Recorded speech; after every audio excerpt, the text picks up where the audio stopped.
Hi, I'm John Mark Young, President and Chief Investment Officer of Whitaker-Myers Wealth Managers, and I'd like to welcome you to another installment of the Whitaker-Myers Wealth Managers, What We Learned in the Markets This Week video. Remember, our aim is to provide you, our valued clients, with a brief video giving you information that is helpful to your understanding of the markets from a biblical worldview with no financial agenda, which of course makes us uniquely different from the news media in America. This video is for informational purposes only and should not be relied upon to make investment decisions. The clients of Whitaker-Myers Wealth Managers may maintain positions in the securities discussed in today's videos, and all opinions discussed are solely those of John Mark Young and not those of Whitaker-Myers Wealth Managers. So let's talk about the 4 things we learned in the markets this week, starting with point number 1. And point number 1 is the September blues. You know, winter is coming, and you're holding on to every last good day of weather that the good Lord gives us. Well, the stock market in the month of September was feeling the September blues as we wrapped up the worst month and quarter for the stock market in 2023. Not the worst year ever, or worst quarter ever, or worst month ever, but just for this year, which has been a pretty good year. We'll dive into those numbers here in a bit, but before we do, let's discuss the preeminent reason why we saw the stock market drop in the month of September. First, the 10-year Treasury, which is the rate you get when you invest in a 10-year Treasury bond. That increased from 4.090% at the end of August to around 4.572% today. You might say, that's just a small increase in interest rates, roughly 0.5% on the 10-year Treasury. And that is true. It is a small amount, but it's the fact that along with that increase and the thought that these rates are going to stay at these levels for longer than anticipated, and that can be judged by things like the CME Group's interest rate tool, which tracks expected interest rate increases, and they took their June of 2024, next June, their expectation of rate cuts from, we were 70% sure we're going to cut rates, to now only 50% at this point. Higher, longer. The economy's hot, and the markets are fine, and thus the Fed can keep rates higher to continue giving inflation death blow after death blow after death blow. All that brought the market from our highs this year to a more modest amount of growth. So don't be surprised when you see your statement reflected a downward trend for the quarter, July, August, and September. That's normal. That's investing. It doesn't go up in a straight line, even in good years like this. And when you compare your balance to the start of the year with your current balance, more than likely you're going to feel pretty good about your current situation, I would imagine. So let's dive in by starting to look at our weekly analysis of the economy, and that's with our Atlanta Fed's GDP Now model. This model gives us a real-time indicator of how fast our economy is growing using data from many different sources to generate its estimate. The closer you get to the actual release of the data, and now here we are at the end of the quarter, the more accurate the data gets because there are no economic surprises getting ready to be released, and in this case, for the third quarter. This week, the estimate stayed flat at 4.9% after releases from the U.S. Bureau of Economic Analysis and the U.S. Census Bureau, including the Personal Consumption Expenditures Measure, or PCE, that we're going to talk about in point number 2. The 4.9% number is still about 2% better than the average economist, as you can see on your screen. So once the numbers release, we're going to see who had the edge, Atlanta Fed or the average of all of our economists out there. Suffice to say, whether it's 3% or 4.9%, both are equally impressive numbers considering how hard the Fed has tried to slow down the economy this year and last year. Each week, we also look at the initial claims for unemployment insurance to see how long it takes for people that are laid off and or get a job loss can get their job back or get back into the job market. These numbers, after a summer spike, have started to come down back to record lows. And this week we came in at 204,000 initial claims for unemployment insurance. Now, it's interesting because I've actually heard from a few clients this week that were laid off from their employers or getting ready to get laid off. In one of our mid-sized U.S. towns that we have an office in, we got word that they're losing one of their largest employers, resulting in about 250 jobs being lost. However, my response would be this. While never ideal to lose a job, you never want to lose your job, because these initial claims for unemployment are so low, it's proven the strength of the U.S. labor market, meaning you're going to find a job pretty quick. We have 1.5 jobs open for every job seeker, i.e. your ability to get a job soon is pretty good. That doesn't relieve the stress, and we at Whitaker-Myers Wealth Managers do continue to lift our clients up in prayer who have suffered a job loss, but now's the time to lose a job if you're going to. Finally, let's look at the market. First, since it's the end of the quarter, let's look at how the quarter wrapped up for our 3 Dave Ramsey indexes. To start, the S&P 500, which is our proxy for growth and growth in income, but only when taken together, that was negative 3.65% for the last 3 months, the last quarter. The Russell 2000, which tracks smaller and mid-sized companies or aggressive growth in our Dave Ramsey vernacular, that was negative 5.62%. They're actually flat for the year now. They haven't made anything this year. And the MSCI EFA, which is our proxy for international stocks, that was down 4.94% for the quarter. When looking at just this week, as we do every week on this video series, the S&P 500, which again is our proxy for growth and growth in income, but only when taken together, that was negative 0.74% for the week. The Russell 2000, which again tracks our smaller and mid-sized companies or aggressive growth in our Dave Ramsey vernacular, that was actually positive 0.04% for the week, barely squeaking out a gain, diversification for the win. And the MSCI EFA, which tracks international stocks, that was the biggest loser this week, down 1.4%, and not biggest loser in a good way. Point number 2, to end the week and end the quarter, we got some pretty important inflation data for the month of August. The Personal Consumption Expenditures Index, or PCE for short, was released on Friday.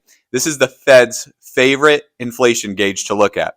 By the way, why does the Fed like this measure more than CPI or PPI, numbers that we also look at each month, the Consumer Price Index? Well, because the PCE is actually looking at the rising prices in what consumers are actually buying, whereas the CPI just looks at a fixed basket of over 100,000 goods. That can overinflate things that you wouldn't normally buy. For example, let's say you go to the grocery store and you see that oranges have doubled in price because of a hurricane in Florida.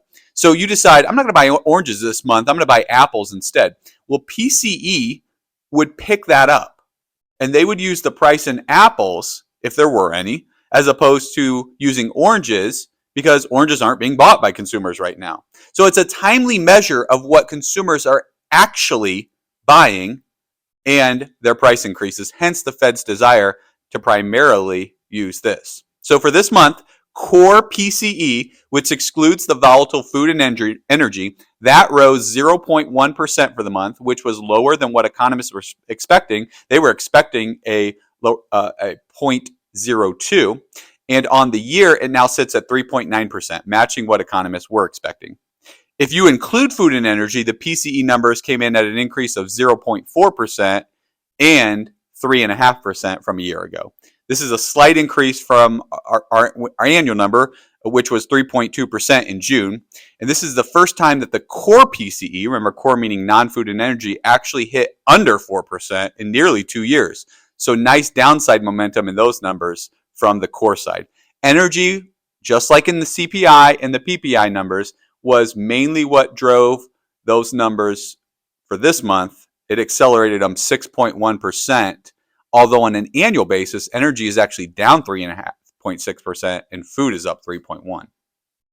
Point number 3, credit card delinquency rates have been in the news lately, giving some eternal pessimists their newest rationale for why the U.S. economy will sink in the near future and then for eternity. While delinquency rates are rising, as you can see on your screen, they still stand at 2.58% from the most recent data available, which is Q2 2023. We get that from the bank earnings.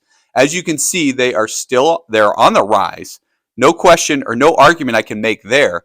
But before the 2008 financial crisis, you can see that we lived in a range of 4 to 5%. Then 2008 hit, that peaked everything at 6.8%. That peaked in Q2 of 2009. And then we hit the all-time low we've ever hit in Q3 of 2021 when we dropped to 1.6. Dave Ramsey's message was really taking its place in people's minds and hearts at that point in time. From there, we now have bounced to 2.6, as mentioned earlier. And when we get bank earnings for Q3, which will start coming out in mid-October, we'll see this number and how it changes for the most recent quarter, and if we get any rise in delinquencies, which is probably going to be most attributed to the fact that your average interest rate went from 14.5% in November of 2019 to about 20.7% currently, and that's a 43% increase. That's great for banks and their income statement, but horrible for those carrying a credit card balance. So don't let anyone use credit card delinquencies to scare you, because they're not they're rising, but they're not at historic highs. I'll pull this data when the banks release their earnings next quarter. And if you're carrying a credit card balance, get with one of our financial coaches who can help you get gazelle intense and on a plan to pay off that debt using the debt snowball and the teachings of Ramsey Solutions. We'll get you on your baby steps, baby. And point number 4, finally, let's look at the office occupancy report to gauge how well the commercial real estate market might be faring. Last year, it was only the Texas metros with greater than 50% occupancy. However, we've seen a slight lift so far this year with some other markets finally surpassing that 50% occupancy number. These numbers we hit last week matched the highs of the year we saw in January of 2023 this year, which is odd because usually after Labor Day, you see a nice lift to office vacancy. People are being forced back to the office after their summer vacations and breaks. The 3 largest U.S. cities by population, Chicago, LA, and NYC, have finally all hit over 50%, but the tech epicenters of San Francisco and San Jose are still in the low 40s, not very good. Wall Street Journal just did an article about how bad the San Francisco commercial real estate market is right now. Some view this data as good news to the U.S. economy. If people can work from home, they typically save those commute costs and can spend their money on higher value items to the U.S. economy, more discretionary spending, whereas the longer the office markets sit vacant, the more we'll see significant discounts on the value of those office properties across the U.S., possibly hurting the banking sector and the large commercial investors that invest in those properties. This is why our real estate strategy we leverage for our clients has steered clear of office buildings and retail centers, but focused on the high growth, recession-proof areas, at least in their opinion, that the commercial markets have, which is healthcare, multifamily housing, and student housing. Those sort of things are poised, they think, to do well, even in a commercial real estate market where the office space is still roughly 50% vacant. 50% occupied, but 50% vacant. That's not good. Think about if you owned a double, you had one property that side that was being rented and one that wasn't. Is that okay? Yeah, you hopefully can still make your payment, but the ROI is not as good. That's not why you're investing to have that much vacancy. So all that to say, hopefully these 4 things we looked at this week were helpful to you and your understanding of what happened in the markets this week and this last quarter. If they were helpful to you, would you do us a favor? You can do us a favor by hitting the like button. The like button helps us with Google and YouTube's algorithms because when you watch the video and you hit like, then they push that content out to more people so more people can find our videos and get the hope and healing that Ramsey and Ramsey Solutions provides through paying off debt, building wealth so you can live and give like no one else. As well as if you would like to schedule a meeting with one of our financial planners or our financial coaches. Our financial coaches help you on baby steps 1, 2, 3, get out of debt, stay out of debt, live debt free, hold you accountable to those financial goals that you'll set. They would be more than happy to meet with you, as well as our financial planners who help you in baby steps 4, 5, and 6. So you can start saving that 15% of your income for retirement. You can start creating a plan to save for your kids' college if that's applicable, and get that house out of your life so the grass will feel different when you walk in the backyard. And so eventually you can live and give like no one else. And let's put some emphasis on that give, because we're not living to only amass wealth. We're living so that we can do things that money enables us to do, such as push the gospel forward, help that family that needs help, do all the things that we are called to do with money, some of it enjoyment, but a lot of it helping other people. Thanks so much. We'll look forward to seeing you next week.